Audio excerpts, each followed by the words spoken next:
महर्षि अरविंद के आध्यात्मिक पुनर्जागरण और राष्ट्र पुनर्निर्माण के जो विचार है, उससे मैं प्रभावित। इसलिए नेताजी इस पंचभूत में विलीन हुए या पंचभूत के जैसे वो भी चिरंजीवी रहे हैं, ये हम चिरंजीवी नेताजी।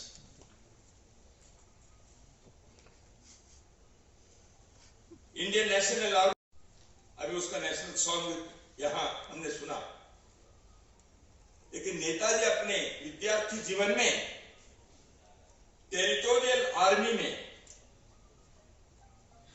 उन्होंने कार्य किया था। सेना के अनुशासन, व्यवस्थितता, निष्ठा,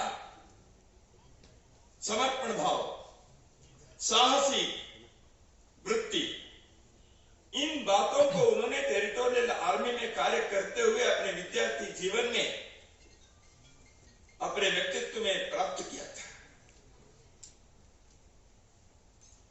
जीवन के उनके इस आयाम को यदि हम समझते हैं तो नेताजी आगे जाकर इंडियन नेशनल आर्मी के महादंडनायक बने। इसके पीछे कहीं तो एक शुरुआत, एक स्रोत, एक बीज वहां उसको हम देखते हैं।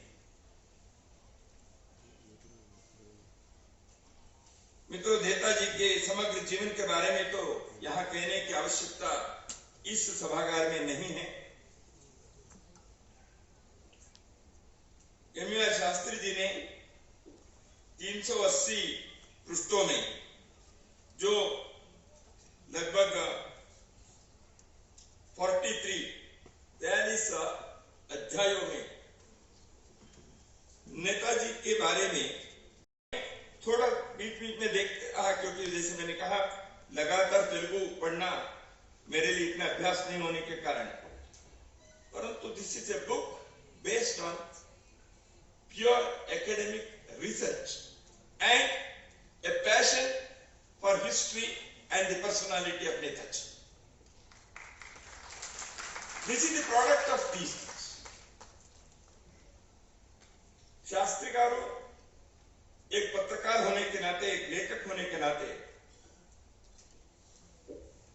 सत्य को खोजकर, समझकर किस चौकट में सत्य के बात को रखने चाहिए, इस विवेक से उन्होंने इस पुस्तक की रचना की है। में लगता होगा कभी भावना को, विचार को उन्होंने कुछ कटुता से, हार्शली उन्होंने कहा है। उन्होंने संकोच नहीं किया अपने सत्य को कहते समय। एक लेखक के नाते उन्होंने यदि चरित्र पुस्तक जो लिखे हैं उसमें भी इतिहास के संदर्भ में उनकी उस विचक्षण बुद्धि को, चिकित्सक बुद्धि को, शोध बुद्धि को हम लोगों ने देखे होंगे। उसी दृष्टि से इस पुस्तक को भी यदि हम देखें, कई जगह पर उन्होंने चाबुक लेकर जो लोग नेताजी के विषय में अन्याय किए हैं उनके बारे में without any hesitation he has put the things in black and white. तो इसलिए यह एक अध्ययन, जिस प्रकार उन्होंने कार्य किया, बहुत ही कम समय में देश भर के नौजवानों के अत्यंत प्रिय नेता बन गए। इसलिए वो नेताजी हो गए। उनके साहस, मेधा शक्ति, उनके समर्पण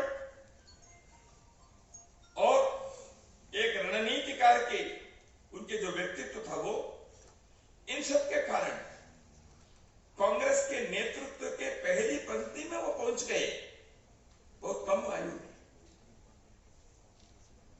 सामान्य बात नहीं थी। त्रिपुरी कांग्रेस में उससे पहले के अखिल भारतीय कार्यकारिणी की बैठक में थोड़ा उनका स्वास्थ्य स्वास्थ्य ठीक नहीं था। उन्होंने भारतीय राष्ट्रीय कांग्रेस के अध्यक्ष स्थान के लिए चुनाव के लिए अपने आवेदन दे दिया। चुनाव हुआ। बाकी इतिहास यहां उपस्थित हर कोई को मालूम ही है। उस चुनाव में कांग्रेस के अध्यक्ष के नाते सुभाष बाबू चुने गए।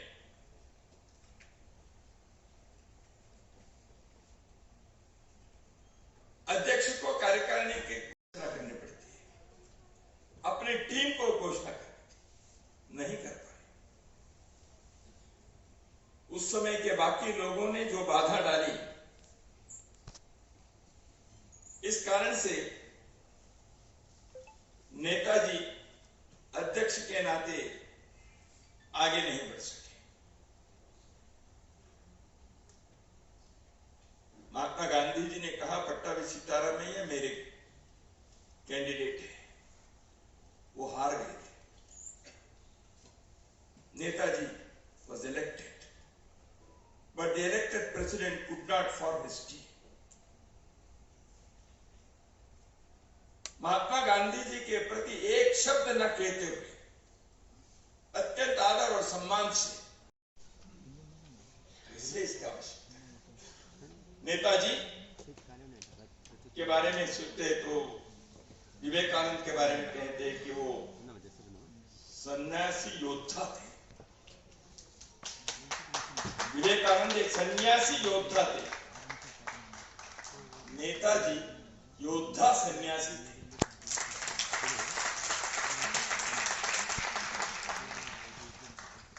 विवेकानंद एक सन्यासी, गेरुआ पहने हुए, काशाय पहने हुए, आध्यात्मिक है, लेकिन एक योद्धा थे।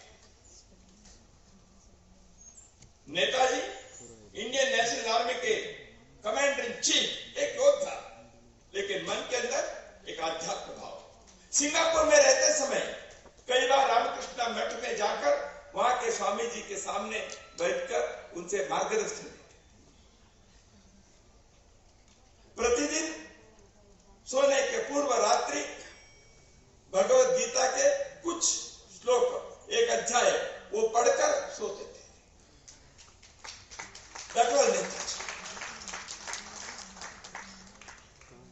इसलिए नेताजी को समझना चाहिए, भारत के सांस्कृतिक प्रवाह के, भारत के आध्यात्मिक परंपरा के, भारत के योद्धा इतिहास के, भारत के स्वतंत्रता के अनुभूति के, भारत के महान विभूतियों के एक प्रवाह के एक श्रेष्ठ रत्न नेताजी सुभाष चंद्र। मित्रों, इतने कहने के बाद मैं अंतिम एक विचार कहकर समाप्त करूंगा। वो यह है कि नेताजी के गुणगान करने से हमारे काम पूरा नहीं होता। नेताजी के बारे में पुस्तक पढ़े, अध्ययन करे, प्रेरणा ले। प्रेरणा किस लिए दे? इस भारत को विश्व के राष्ट्र मालिका में अग्रस्थान, एक श्रेष्ठ स्थान, एक वंदनीय स्थान, एक सम्मानित स्थान दिलाने के लिए हमको नेताजी का अध्ययन करना चाहिए। जो भारत ने विकृत narrative, distorted historical narratives, distorted intellectual arguments, distorted academic pursuits, distorted research works with malintentions, with international backgrounds. इस देश के अंदर जो पिछले दशकों से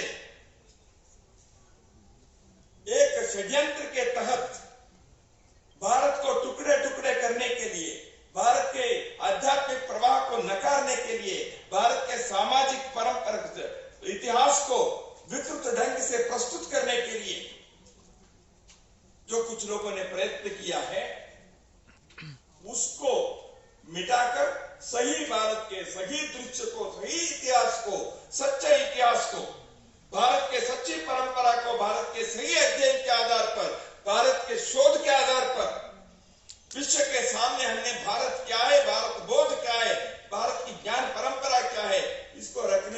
समय आया है। The narrative has to be changed. Netaji कहते हैं आज के हमारे युद्ध में केवल आर्मी के साथ नहीं है, the present day is also the age of communication and publicity. इसलिए उन्होंने कहा लंदन में हमारे रेडियो स्टेशन प्रारंभ होना चाहिए, हमारे लिटरेचर पब्लिश होना चाहिए यूरोप के अन्य अन्य भाषाओं में। ये नेताजी कहते हैं क्यों होने चाहिए? For two reasons. एक, दुनिया भर में अंग्रेजों ने उनके सत्ता के द्वारा, उनके तथाकथित पंडितों के द्वारा, उनके विद्वानों के द्वारा भारत के बारे में अनाप शनाप विकृत चित्र को उन्होंने प्रस्तुत करके रखा है। इसलिए there is a negative intention of this narrative correction, that is to remove those impressions which have been created by the British in different parts of the world. इसलिए हमको ये करना पड़ेगा। दूसरा उन्होंने कहा there is a positive intention. The negative intention is to remove the impressions created by the British. The positive intention is Bharat क्या है, भारत के संस्कृति, आध्यात्म, समाज, यहाँ के ज्ञान परंपरा क्या है, ये विश्व को बताना चाहिए। ये नेताजी कहते हैं। इसलिए आज उस प्रकार करने वाले बौद्धिक क्षत्रियों की आवश्यकता है। The intellectual soldiers are required today.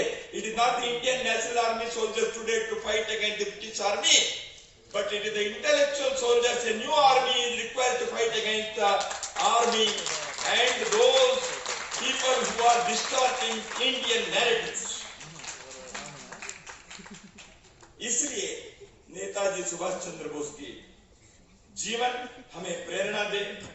Shastri ji ने जो पुस्तक हम लोगों के लिए अत्यंत श्रम लेकर उन्होंने इसकी रचना करके आज लोकार्पण करवाए हैं, उनके श्रम सार्थक हो, उनके सपना साकार हो।